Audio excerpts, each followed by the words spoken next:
हमें लगता है रुपए देने के बजाय उन्हें आत्मनिर्भर बनाने की कोशिश करना चाहिए। हम सोचते हैं कि जो महिलाओं के साथ अत्याचार होता है ना, तो उसके साथ कुछ बड़ा होना चाहिए, फांसी की सजा होनी चाहिए। हर चीज़ का रेट इतना ज़्यादा बढ़ता जा रहा है, सबसे ज़्यादा महिलाओं को उससे प्रॉब्लम हो रही है।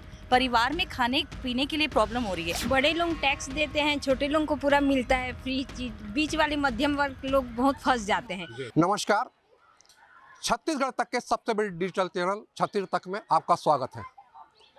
हमारे बीच है समाज की वो महिलाएं जो लगातार समाज के बीच काम करते हुए महिलाओं में जागरूकता ला रही हैं।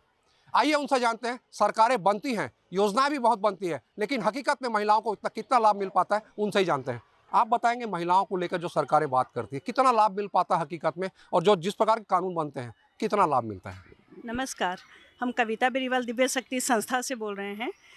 लोग ऐसे वादे तो बहुत करते हैं, जैसे अभी भी राजनीतिक पार्टियां हैं वो अपने अपने तरीके से वादे कर रही हैं कि हम महिलाओं को हर सालाना 12,000 15,000 रुपये देंगे। हमें लगता है रुपए देने के बजाय उन्हें आत्मनिर्भर बनाने की कोशिश करना चाहिए, जिससे कि लोग वो अपना घर परिवार और अच्छे से चला सकें।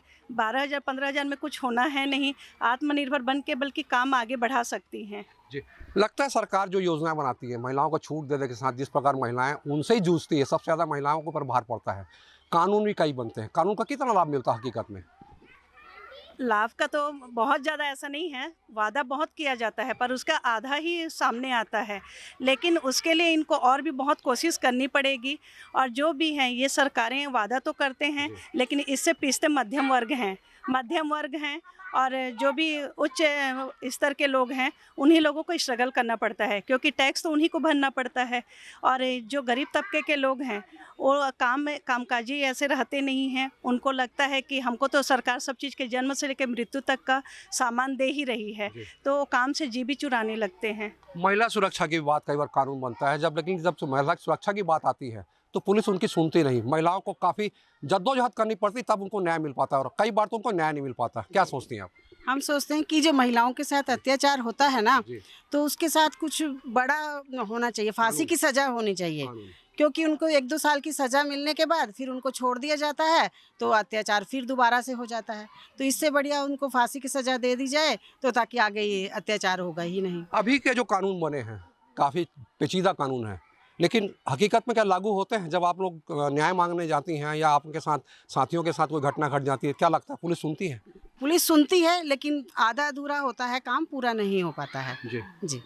कई बार ऐसा होता है कि आप लोग न्याय मांगने जाती हैं पुलिस के पास, लेन देन के चलते मामले रफा दफा हो जाते हैं, खास करके महिलाओं के साथ होती है। क्या लगता नहीं महिलाओं को आत्मनिर्भर बनाना चाहिए? महिलाओं को आत्मनिर्भर बनाना तो ज़रूरी है, और महिलाओं के मतलब आत्मनिर्भर होने के लिए सरकार बहुत सारे मतलब लोन के भी मतलब क्या होता है प्रोसीजर बना रखी है। लेकिन जैसे जिनको मध्यम वर्ग के लोग हैं जो बिज़नेस करना चाहती है, लोन के लिए जानना चाहती है, उनको उतना वो नॉलेज नहीं होता, और उसके लिए अगर वो आगे बढ़ती है, बैंक वगैरह जाती है, तो इतने कानून इतने नियम रहते हैं ना, उसी में पीस के रह जाती है, और उस लोन का मतलब उस नियम का उनको फ़ायदा मिल नहीं पाता है। आपका मतलब जो पढ़ी लिखी महिलाएं हैं, काम करने के अपना आगे बढ़ना चाहती हैं, उनको? हाँ, जो घरेलू उद्योग करके अपना एक बिज़नेस करना चाहती है, उनके लिए बहुत सारे मतलब है उन लोग का मतलब लोन के लिए, लेकिन वो उन लोग को पूरा मिल नहीं पाता है। वो बीच में ही मतलब एक दूसरे के बीच में बंदर बाट में ही मतलब बढ़ जाता है। जी, समाज में आप लगातार काम करते आ रही हैं, कई बार आपको कई नई स्थिति देखनी पड़ती है, जिसके चलते महिलाएं काफ़ी परेशान रहती हैं। कौन से ऐसे कानून हैं जो सरकार बनाती है लेकिन इम्प्लीमेंट नहीं हो पाता? ऐसे बहुत सारे कानून हैं, जैसे कि लड़कियों को आगे बढ़ाना हुआ, और जो लेडीज़ लोग हैं घर में रहते हैं उनके लिए भी रोजगार योजनाएं चला रखी हैं सरकार ने, लेकिन अभी मुझे नहीं लगता कि उतनी कारगर साबित हुई हैं वो। तो मैं ये चाहती हूँ कि जिनको मिलना चाहिए उनको ये रोजगार मिलना चाहिए, और जिनको जो सक्षम है उन लोगों ने ये अपना इसको धंधा टाइप का कुछ वो कर लिया है अभी। तो इसके लिए तो मैं बोलती हूँ कि सरकार को इस पर गौर करना चाहिए, और आगे जो भी महिलाओं के लिए जो भी योजनाएं मिलती हैं उनको घर घर ये योजनाओं के बारे में बताना चाहिए, जो ये इससे चूक जाती हैं। काफ़ी ऐसी महिलाएं हैं। क्या मानती हैं आप, महिलाएं काफ़ी अपने आप को वोट बैंक मानती है, सरकारें क्या अपने वोट लेने का प्रयोग करती हैं? हाँ जी, मेरा नाम पूजा सिंघल है, मैं दिव्य शक्ति संस्था से हूँ। मैं बोलना चाहूँगी सबसे ज़्यादा आजकल जो मेन चीज़ है वो हमारी हर चीज़ का रेट इतना ज़्यादा बढ़ता जा रहा है, सबसे ज़्यादा महिलाओं को उससे प्रॉब्लम हो रही है, परिवार में खाने पीने के लिए प्रॉब्लम हो रही है। आप एक बात बताइए मुझे, आज अरहर दाल का रेट 180 रुपीज़ kg है। पहले से लोग इसे खरीद के खाते हैं, क्या आम जनता 180 रुपीज़ खरीद के खा पा रही है? खा तो रहे हैं, लेकिन जितना खाते थे उससे बहुत कम क्वांटिटी में खा पा रहे हैं। इसका क्या कारण है? मैं जानना चाहूँगी, मैं बताना चाहूँगी कि क्या कारण है। क्या आज दाल की खेती नहीं हो रही है? क्या किसान नहीं है, कम हो जा रहे हैं? किस कारण के कारण ये सब चीज़ें हो रही हैं? आपकी शिकायत महंगाई से है। हाँ जी, सरकार अपने एजेंडे में महंगाई के ऊपर भी कोई ऐसा लागू होना चाहिए जिसके चलते सख्ती से नहीं हो लागू। बिल्कुल, क्योंकि सबसे ज़्यादा जो महंगाई की प्रॉब्लम है, इससे लेडीज़ लोग को फेस करना पड़ता है, उनको प्रॉब्लम होती है। मेरे हिसाब से ये सब चीज़ों को भी एक बार सोचना चाहिए गवर्नमेंट को, और इसके लिए कुछ उपाय करने चाहिए। जी। आप बताएंगे, महिलाओं का बजट घर में बनता है लेकिन बिगड़ जाता है, बजट को कैसे मेंटेन करती हैं आप? जैसे कि इन्होंने कहीं महंगाई की बात की, गैस दाम बढ़ जाते हैं, लेकिन निर्धन लोगों को छूट देकर सरकार वोट का फायदा उठाती है। सबसे ज़्यादा फेस किसको करना पड़ता है? मध्यम वर्गीय लोग ही पिसते हैं भैया, कभी ऊपर से कभी नीचे से। जी। और क्या सुझाव देना चाहेंगी आप? इसमें क्या बदलाव आने चाहिए जिसके चलते महिलाओं को कम से कम लाभ मिले, महिलाओं को वोट बैंक न समझा जाए? सरकार को सोच समझकर वादे करें। मैं ये नहीं बोलती कि वादे नहीं करें, गरीब लोगों को भी उनका फ़ायदा मिलना चाहिए, लेकिन एक उसकी लिमिट होनी चाहिए। आज 15,000 रुपये दे रहे हैं कि उनको सिलेंडर 500 रुपये में दे रहे हैं, तो ऐसा लगता है उनको 500 में मिल रहा है, तो हमारे लिए तो अभी 1200 है, तो शायद ये 2000 या 1500 तक चला जाएगा। वो सब चीज़ें हम लोग को, सरकार हमारे लिए भी सोचे। जो हम लोग मध्य वर्ग के लोग हैं, ठीक है, हमारा बिजनेस है, कमा रहे हैं, लेकिन हम लोग भी इतना पैसा कहाँ से लाएंगे? जब यही चीज़ें हमारे लिए डबल रेट में हो जाएंगी, हम लोग को भी मुश्किल हो जाएगा ना खरीदने के लिए। एक सबसे बड़ी बात है कविता जी, आप लगातार रायगढ़ से लेकर ग्रामीण स्तर तक जाती हैं।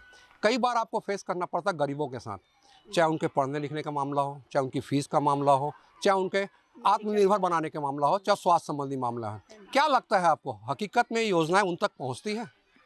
नहीं, हमें लगता है एक तो ना मेडिकल का इनको ट्रीटमेंट जो भी है फ्री होना चाहिए। जैसे विदेशों में हम सुनते हैं कि माने जिनका भी है मेडिकल का पूरा फ्री किया जाता है। आज मध्यम वर्गीय हैं, APL कार्ड वालों का है 50,000 का, और जो BPL कार्ड वाले उनके लिए 5 लाख का है। लेकिन हमें लगता है उसके बाद भी तो उनको अपने घर से लगाना ही पड़ता है। कविता जी, उसमें भी तो व्यापार बना लिया हॉस्पिटल वालों ने। इसीलिए जिस प्रकार गरीब वहाँ जाते हैं तो उनका इलाज असंभव हो जाता है, उनकी पूरी घर गृहस्थी बिक जाती है, लेकिन इलाज नहीं हो पाता। हम बहुत ऐसे लोगों को जानते हैं जिनका पूरा घर का सारा कुछ बिक चुका है, उनकी दुकान बिक गई, घर का ज़मीन बिक गया, और वो आदमी बच भी नहीं पाता है। तो हमें लगता है सरकार को इस ओर कदम उठाना चाहिए। जी। एक सबसे बड़ी बात है, महिलाएं लगातार आत्मनिर्भर होना चाहती हैं, पढ़ने लिखने की काफ़ी फैसिलिटीज़ उनको मिलती है, फ्री वाली बात, लेकिन हकीकत में अगर आप जाते हैं तो बच्चियाँ ऊपर नहीं उठ पाती, कई प्रकार से फेस करना पड़ता है। क्या कहेंगे आप उसे? बड़े लोग टैक्स देते हैं, छोटे लोगों को पूरा मिलता है फ्री चीज, बीच वाले मध्यम वर्ग लोग बहुत फंस जाते हैं। वो लोग टैक्स भी देते हैं, लेकिन उनके लिए कोई फैसिलिटी काम नहीं आती, वो लोग वहीं का वहीं रह जाते हैं। सबसे ज़्यादा प्रॉब्लम ये होती है। तो सरकारों को इसमें बदलाव लाना चाहिए आपको, मतलब मध्यम वर्ग वाले लोग पिस जाते हैं, मतलब सबसे ज़्यादा उनको हर जगह से नुकसान होता है ना। वो लोग नीचे में तो सब चीज़ फ्री मिलती है गरीबों को, और जो हाई मतलब रहते हैं उनको पूरा टैक्स वैक्स भी देते हैं, और वो लोग पूरा फैसिलिटी अपना वो कर पाते हैं। एक बात आप लोगों से भी पूछनी थी, कानून को लेकर काफ़ी बारीकियों को लेकर नरेंद्र मोदी सरकार से लेकर राज्य स्तर तक की सरकार ने बनाया है। हकीकत में घटना घटने के बाद भी कानून उनको कितना फेस करना पड़ता है जो पीड़ित महिला है? आपको लगता है कि महिलाओं को न्याय मिल पाता है? मिल पाता है, आधा मिल पाता है, पूरा नहीं मिल पाता है। क्यों, ऐसा क्यों लगता है आप लोगों को? राजनीतिक दबाव होता है कोई? हो सकता है राजनीतिक दबाव भी होता होगा। जी, आप क्या कहेंगे इस संबंध में? मैं मानती हूँ लेडीज़ के साथ अगर कुछ भी अत्याचार होता है, कुछ भी होता है, तो उसमें बाहरी दबाव की बजाय उनका जो घरेलू फैमिली का होता है वो दबाव ज़्यादा होता है। क्योंकि अगर किसी लेडीज़ के साथ कुछ होता है तो उनके फैमिली वाले को ये लगता है कि अगर ये पूरा ओपन हो जाता है और समाज के बीच आ जाता है, तो कल को हमारी बेटी के साथ में, अगर बेटी के साथ बहू के साथ कुछ भी हो जाएगा तो उनकी पूरी समाज में बदनामी हो जाएगी। सबसे बड़ी बात ये बताइए, क्या नया हो सरकार में जिसके चलते महिलाओं को लाभ मिले? उसका महिलाओं को लाभ मिलने का मतलब ये होता है कि महिलाओं के ऊपर सबसे ज़्यादा फोकस होता है, उनके वोट बैंक को माना जाता है, उनके वोट के माने उनको रिझाया जाता है, अलग अलग योजनाएं आती है। क्या नया होना चाहिए जिसके चलते महिलाओं को लाभ मिले और महिलाएं उसके लिए जद्दोजहद ना करें? मैं तो बोलती हूँ सरकार को जो महिलाओं के साथ अत्याचार होता है उसके लिए एकदम सख्त कानून बनाना चाहिए। अगर कोई भी मतलब कि लड़की के साथ में, महिला के साथ में सेक्स के प्रति कुछ अत्याचार हुआ तो उसके लिए इतना स्ट्रिक्ट होना चाहिए कि उस आदमी को चौराहे के बीच में उनको फांसी की सज़ा होनी चाहिए, जिससे कि आज जो लोगों में है कि अगर हम कुछ भी करते हैं तो बलात्कार कर दिए, उसके बाद वो कानून से छूट गए। तो आज हम करेंगे, कल छूट जाएंगे, क्योंकि यहाँ भारत में ऐसा कानून नहीं है। लेकिन भारत के बाहर ऐसा कई जगह कानून है कि अगर इस टाइप से कुछ भी होता है तो उसको सरेआम फांसी की सज़ा होनी चाहिए। कोई भी ये काम करते हुए 10 बार सोचे जी। कि हमको ये वाला मतलब कि काम तो करना ही नहीं है। आप बताएंगे, जिस प्रकार लड़कियों को लेकर शिक्षा व्यवस्था की बहुत बड़ी बड़ी बातें की जाती है, हकीकत में बच्चियों को शिक्षा व्यवस्था का लाभ मिल पाता है? जी, मैं इसके लिए ये बोलना चाहूँगी, शिक्षा की व्यवस्था में सरकार तो देती है लाभ, लेकिन हम आम जनताओं, मिडिल क्लास और जो हैं, हर किसी को नहीं पहुँच पाता है इसका लाभ।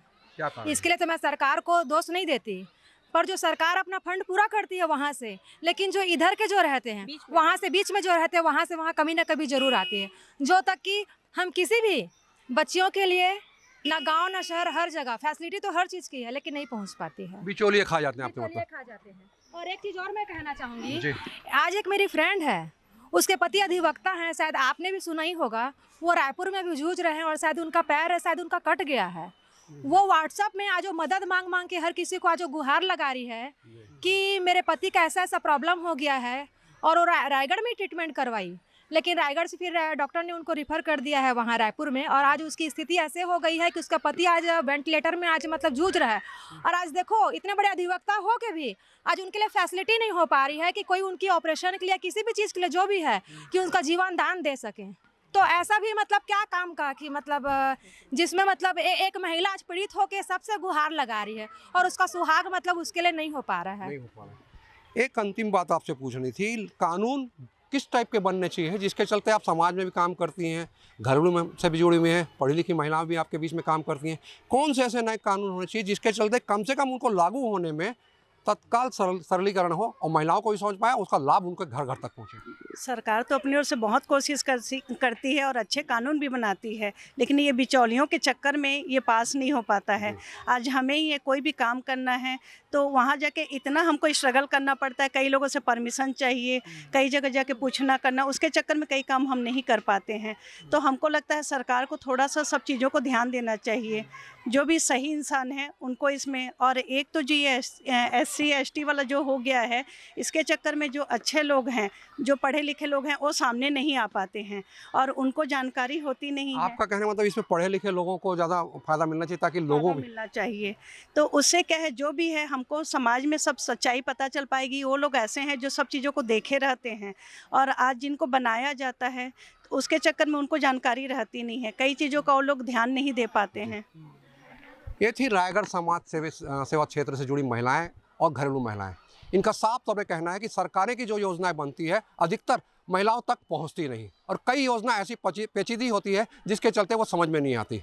स्वास्थ्य, शिक्षा और सरलीकरण ऐसी छूट जैसी कई बातें हैं जिसको महिलाओं को तक पहुंचने में कई सालों लग जाते हैं। देखना यह है सरकारें इस पूरे मामले में कितना सरलीकरण लागू कर पाती हैं। नरेश शर्मा, छत्तीसगढ़ तक, रायगढ़।